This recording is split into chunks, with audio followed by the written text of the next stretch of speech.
నమస్కారం. మీడియా టెలివిజన్‌కి స్వాగతం. తిండి లేక ఇబ్బంది పడుతున్న లావణ్య. రోజు రోజుకు అనేక ఇబ్బందులు ఎదుర్కొంటున్నానని, తిండి లేక ఇబ్బంది పడుతున్నానని హీరో రాజ్ తరుణ్ మాజీ ప్రియురాలు లావణ్య అన్నారు. మాల్వి మల్హోత్రా చెబితేనే రాజ్ నాకు డబ్బులు వేస్తాడని చెప్పారు. చాలా మంది నన్ను టార్గెట్ చేశారని, తట్టుకోలేక సూసైడ్ అటెంప్ట్ చేశానన్నారు. రాజ్ తరుణ్‌తో గత 11 ఏళ్లుగా కలిసి కాపురం చేశాడని, 2014 తమకు పెళ్లయ్యిందని, 2 సార్లు అబార్షన్ చేయించాడని చెప్తున్నారు.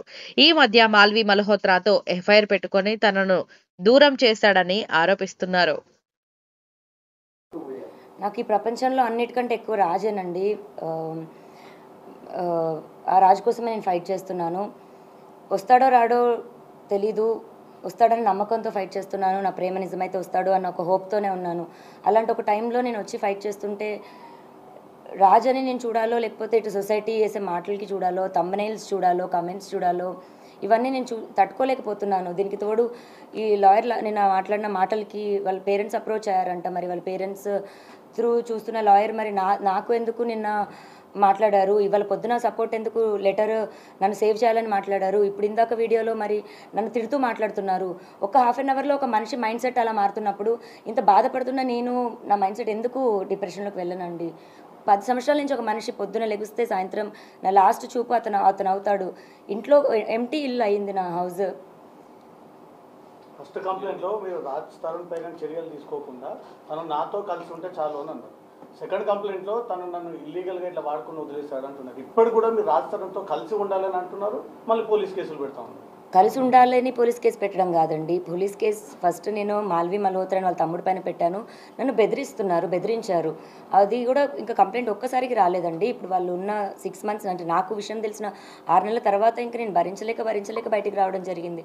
ఆ స్టేజెస్ ఎలా దాటిందంటే ఇంకా లాస్ట్ మాకు తిండి కావాలని అడిగితే అతనికి ఫోన్ చేస్తే ఆవిడ ఎత్తడం కానీ, మా పరిస్థితి మేము చెప్తే ఆవిడ వెయ్యమని చెప్తే అతను డబ్బులు వేయడం, అది ఇంకా పీక్స్కి వెళ్ళిపోయింది. ఇప్పుడు మీ అందరికీ నేను ఓపెన్గా ఎక్స్ప్లెయిన్ చేయాలంటే రోజుకో విషయం బయటకు వస్తుంది. ఆ బయటకు వచ్చిన విషయం కూడా రోజుకొక ట్విస్ట్ అని మీరు వేస్తుంటారు. ఇది ఒక్క రోజుది కాదండి, సంసారంలో ఇంకా అందరికీ జరిగినట్టే జరుగుతాయి. అండ్ ఆ మనిషి కావాలి అని అడిగాను నేను, అంతే. ఇప్పుడు పలానా రాజ్ తరుణ్ పైన కంప్లైంట్ పెట్టాలనలేదు, మాల్వి మల్హోత్రా పైన వాళ్ళ తమ్ముడి పైన పెట్టాను. వాళ్ళిద్దరితో నీకేం సంబంధం అన్న దగ్గర అఫ్కోర్స్ రాజ్ పేరు చెప్పాలి.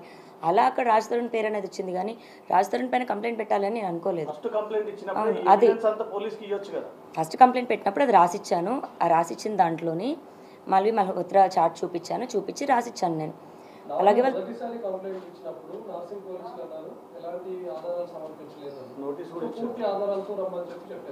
సెకండ్ టైం మీరు వెళ్ళినప్పుడు ఆల్మోస్ట్ 150+ ఫోటోగ్రాఫ్స్ ఎవిడెన్స్ అన్ని కూడా మీరు సబ్మిట్ చేసినట్టుగా తెలుస్తుంది.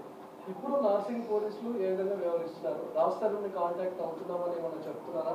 రాజ్ తరుణ్ పైన కేసెస్ పెట్టామని ఏమైనా చెప్తున్నారా? రాజ్ తరుణ్ని అదుపులోకి తీసుకుంటామని అసలు నార్సింగ్ పోలీసులు ఏం చెప్తున్నారు? నేను ఫస్ట్ కంప్లైంట్ పెట్టినప్పటికీ ఈవినింగ్ 7-8 అయిపోయిందండి. సో నాకు రిసిప్ట్ ఇవ్వడం కానీ అవేమీ జరగలేదు. అఫీషియల్గా నేను రిసిప్ట్ కలెక్ట్ చేసుకున్నాక పోనీ ఎఫ్ఐఆర్ అన్నది దానికో ఎవిడెన్స్లు అన్నది ఇస్తాము.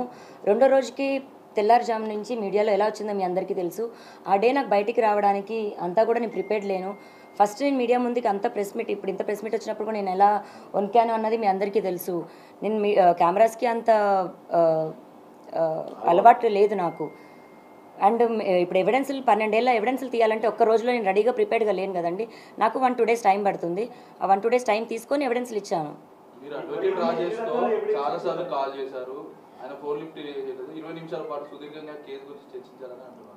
చాలాసార్లు కాల్ చేయడం ఏం జరగలేదండి, ఒక్కటే కాల్ జరిగింది.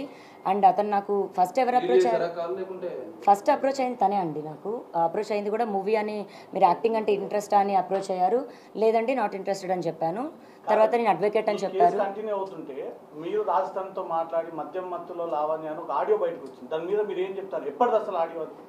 ఇప్పుడు మళ్ళీ నా పోరాటం ఒకటవుతుంటే ఈ ఒకదానిపైన ఒకటి లేదండి. అది లాస్ట్ ఇయర్ సెప్టెంబర్ దండి ఆడియో. అది ఆ లాస్ట్ ఇయర్ సెప్టెంబర్ నుంచే నేను మెంటల్గా ఇల్లని ప్రూవ్ చేయాలి అని ట్రై చేస్తున్న టైంలోని 3 రోజులు నాతో అతను చేసిన ఏదైతే బిహేవియర్ ఉందో అప్పుడు నేను ఇంకా తట్టుకోలేక బర్స్ట్ అయ్యి నేను రియాక్ట్ అయ్యి నేను అలా అతను నాకు చేసిన బిహేవియర్కి నేను తిరిగి ఇచ్చింది. ఈ బుర్ర పగిలిన ఇన్సిడెంట్ తర్వాత కాలేదు. లావణ్య ఇందాక క్వశ్చన్కి సమాధానం చర్యలు తీసుకుంటా ఉన్నారా లేదా మీకు ఎలాంటి భరోసా ఇచ్చారు? అసలు రాజ్ తరుణ్ నార్సింగ్ పోలీసులను కూడా మనం ఇన్ఫ్లుయెన్స్ చేస్తున్నాడు. ఎందుకంటే మీరు కేసు పెట్టి దాదాపు చాలా రోజులు గడుస్తుంది. కేసు కూడా అయింది కదా. అది మీరు పోలీసులను అడిగితే బాగుంటుందేమో అండి. నేను అడిగాను వాళ్ళతో టచ్లో ఉన్నాను. స్టేట్మెంట్ అన్నది ఇవాళ కూడా మేము ఇవ్వాల్సి ఉంది. 3 o'clock స్టేట్మెంట్ కూడా రికార్డ్ చేస్తున్నారండి.